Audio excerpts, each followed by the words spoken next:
at the moment. So on the left hand side we have our boy Genghis, and on the right hand side we've got our female Noemi. So these are both Bactrian camels. They are the ones with 2 humps. The easiest way to remember this is a capital B has 2 bumps to it. The dromedary is the one with 1 hump. If you think about a capital D, that has 1 bump to it. Very easy way to remember which one is which.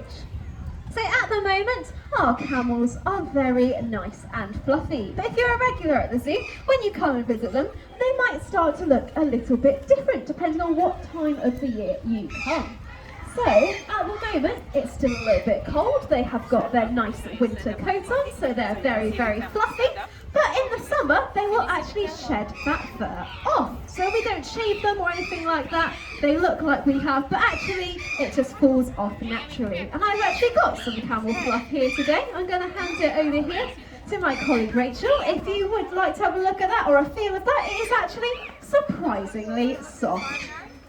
So these camels live out in China and Mongolia in the desert regions, where conditions can be very harsh indeed. Temperatures can be as high as 50 degrees Celsius, but they can also drop as low as minus 40 degrees Celsius. So those are really extreme temperatures that they have to survive in. So they've got a few pretty good methods for this.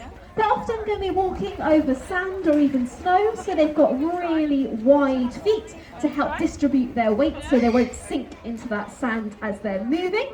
And sometimes the weather can turn. It might start to be a sandstorm or even a snowstorm, and that is not very good indeed. So they've got those beautiful long 2 layers of eyelashes to help to protect their eyes from anything that might be flying towards their faces, and they can close their nostrils to stop anything flying up their noses as well. A very good talent, unfortunately none of us possess, but a very handy thing if you do live in the desert.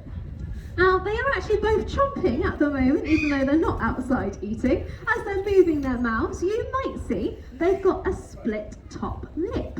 That is because they do not want to lose any moisture whatsoever. They live out in the desert, water is hard to come by, and they don't want to lose any of it.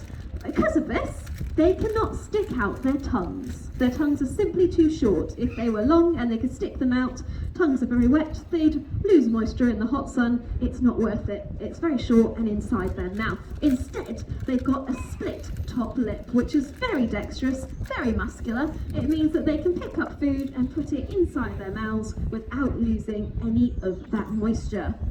Now I've got a bonus question for all of you guys here. Can anyone tell me what a camel stores in their humps?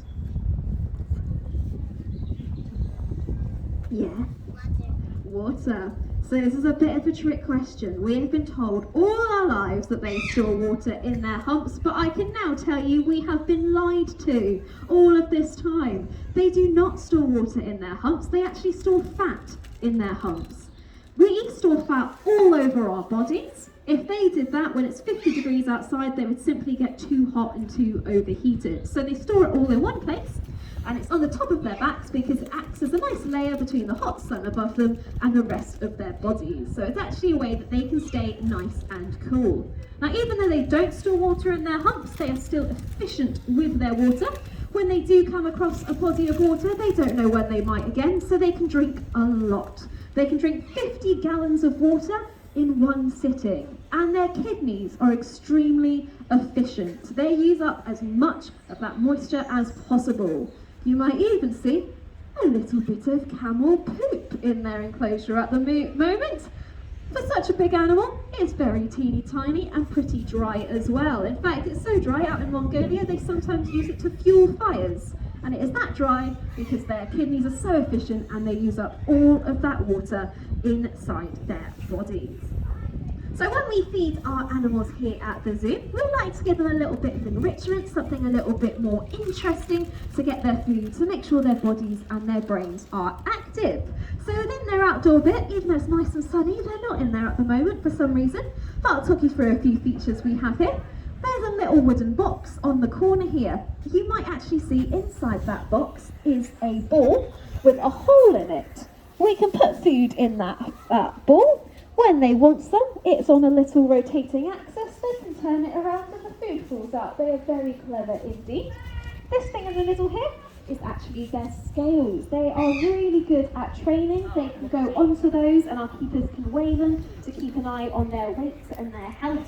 They do all sorts of training with them. They have things like dummy injections, so when it comes to vaccination time or blood draws, that can actually be done with such a big animal in a stress-free environment for our animal and in a safe way for our keepers. And as I said, if you are a regular at the zoo, you might have even seen Noemi out for a walk. So our keepers will take our camels out for a walk for a little bit of exercise, a change of scenery, and so they can have a little munch of some of their favourite plants and trees that grow around the zoo. Noemi is very good for going around walks. She goes all the way around over to the lawn. Her favourite tree is over that way as well.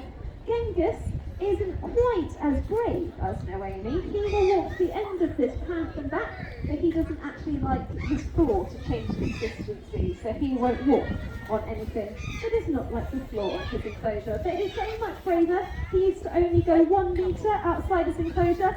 He will now go down to the end of the path and back. So we will report him for being a very brave boy indeed.